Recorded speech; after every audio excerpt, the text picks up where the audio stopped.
hiiraan beled weyn xawaalaha jooga dadka soo barakacay inuu gadaal baabuur u saaro shabaab dilya iyo ku noolaadeenaba danku ma haayaane dad nooma imaane ma dayacnin ayuu qaxaday inuu yimaadin intaasaan codsigaasaan u dhiga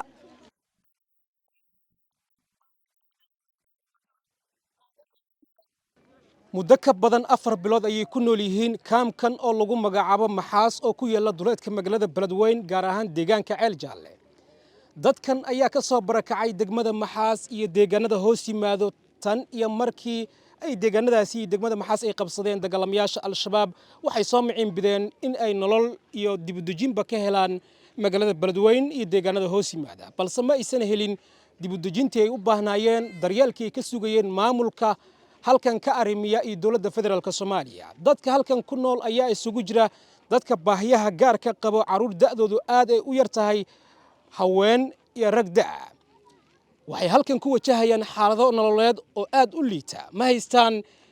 biyo dhaamin sidoo kale ma haystaan waxyaabaha nolosha bini'aadamka muhiimka u ah sida cuntada caafimaadka iyo sidoo kale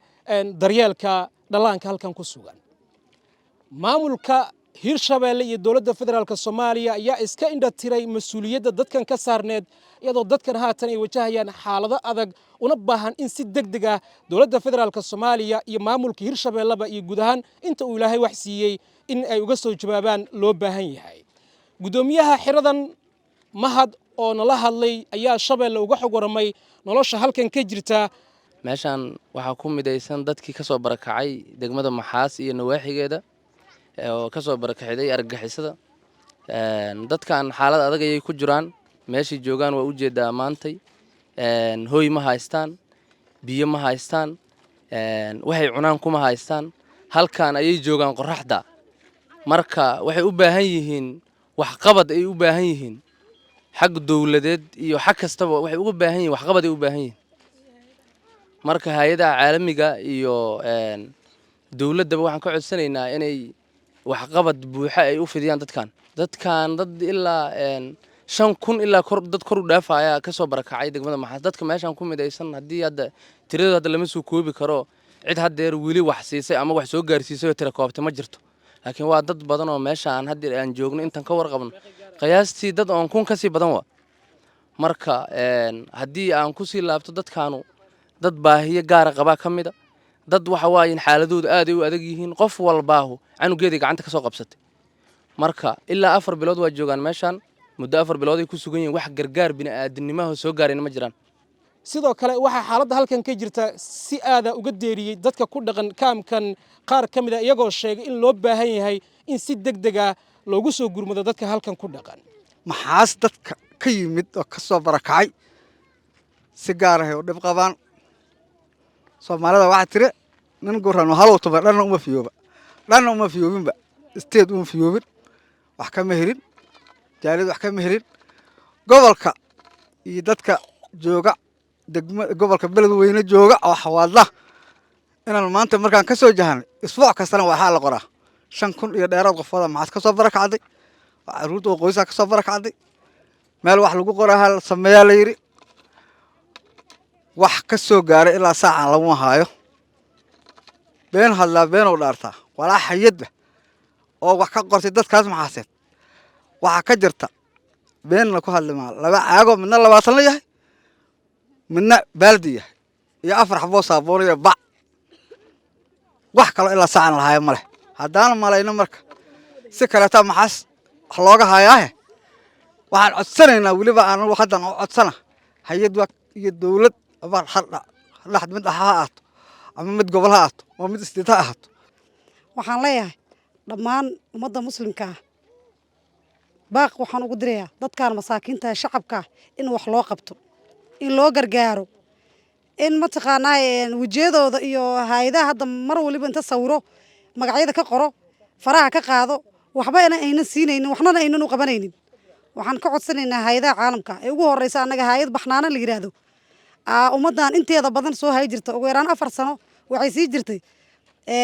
kaarar ay wax ku qaataan ayagu madax banaan yihiin siiba haweenka hadii aan waxaan madaxweynaha ka codsanaynaa Xasan Sheikh Maxamuud inuu noo fasaxo kaarko farmaajo oo na sii jira oon 4 sano aan ku qaadan jirnay baxnaanada aan ku qaadan jirnay maanta inoogu daranta oon joognaa barakac guryahan laynama joogna filooyinaan ka soo taganay ganacsiyan ka soo taganay waxaan ka soo taganay dadka qaarkood dabaqyo ay ku leersanaan ka soo taganay maanta waxaan joognaa ceel jaalle caalamkoo dhan waxaan u baaqaynaa cid alle ciddii wax noo qaban karto xasan shiikh maxamed ugu horeeyo inay noo fasaxaan kaararkii annaga haweenka aan qaaska aan u haynoon biila jirnay inuu madaxweynuhu noo fasaxo way soo noo jeedaa hadda waxaan joognaa waa kaam aan abuuranay sidii uu xaalkiisa uu yahayna aad u jeediin biyo ma haystaan hooy ku hergalaan ma haystaan dad oo cuuriyaan hoos sariir saaranay wadaan cunno ma haystaan miideeda kale hoohay waxay kula hoydaan meel bannaana waxay ciyaalka ku seexsadaan malahaana diracii gashantahay iyo baatigii gashantahay mid walba ku soo tagtay waxaa ka soo kicisay gaaladii maxaas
gudoomiyaha cusub ee gobolka Hiiraan ee xalay xilka la wareegay Maxamed Xuseen Maxamed Carab ayaa looga fadhiyaa iyo dawladda federaalka Soomaaliya cid waliba Ilaahay wax siiyay ka danqanaysa xaaladda adag ee halkan ka jirta in si degdeg ah uga soo jawaabaan cabashada ka soo yeeraysa kaamka maxaas ku yaala deegaanka Ceel Jaalle ee duleedka magaalada Beledweyne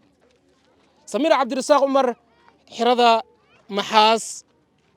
ee deegaanka Ceel Jaalle ee gobolka Hiiraan muqdisho general hospital waxaa diyaar kuugu ahaa dhakhtarka daaweynta qaliimada iyo kabidda lafaha dr cilmi yuusuf oo ah qabiir ku takhasusay xanuunada ku dhaca lafaha lehna khibrad in ka badan 30 sano haddaba si aad u bogsooto la xiriir dr cilmi oo diyaar kuugu ah muqdisho general hospital nasrudiin baarubax